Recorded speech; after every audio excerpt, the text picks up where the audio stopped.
మరి బడిగిన వర్గాల పునాదుల నుంచి పుట్టిన పార్టీనే మన తెలుగుదేశం పార్టీ. వ్యవస్థాపకులు అన్న నందమూరి తారక రామారావు గారు యుగ పురుషుడు ఆజానుగౌడు బడిగిన వర్గాల కోసం నిరంతరం పోరాటం చేసిన వ్యక్తి.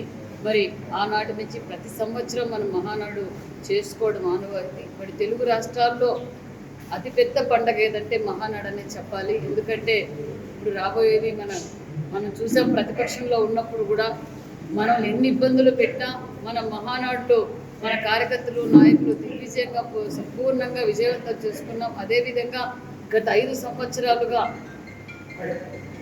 గత ప్రభుత్వం వైసీపీ పార్టీ మన కార్యకర్తలపైన మన నాయకులపైన ఏ విధంగా బెదిరించినా, ఎలాంటి అక్రమ కేసులు పెట్టినా ధైర్యంగా నిలబడిన కుటుంబం తెలుగుదేశం పార్టీ కుటుంబం. భారతదేశంలో ఎన్ని పార్టీలు ఉన్నా ఇంత పెద్ద కుటుంబం, ఏకైక కుటుంబం తెలుగుదేశం పార్టీ కుటుంబం.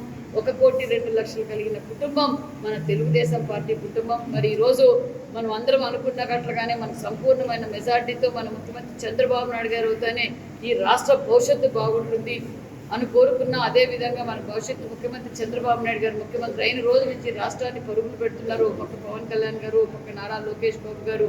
మరి మనకి విషయం అంతా తెలిసిందే. మరి నిజంగా మనకు చాలా ఒక గొప్ప వరం అనుకోవాలి. ఎందుకంటే రాయలసీమలోనే మనకు మహానాడు జరుపుకునే అవకాశం కూడా కల్పించారు చంద్రబాబు నాయుడు గారు. మరి రాయలసీమ తరఫున కూడా ప్రత్యేకతమైన ధన్యవాదాలు తెలియజేస్తూ మరి 26, 27, 28, 29 కడపలో మనం మహానాడు జరుపుకుంటున్నాం. మరి మామూలు ఆనవాయితీ ప్రకారం ఫస్ట్ నియోజకవర్గ హెడ్ క్వార్టర్స్లో జరుపుకుంటాం, మళ్ళా జిల్లా హెడ్ క్వార్టర్స్లో జరుపుకొని తీర్మానాలన్నీ మళ్ళీ మనం మహానాడులో తీర్మానాలు చేసుకుంటామన్న విషయం తెలిసిందే.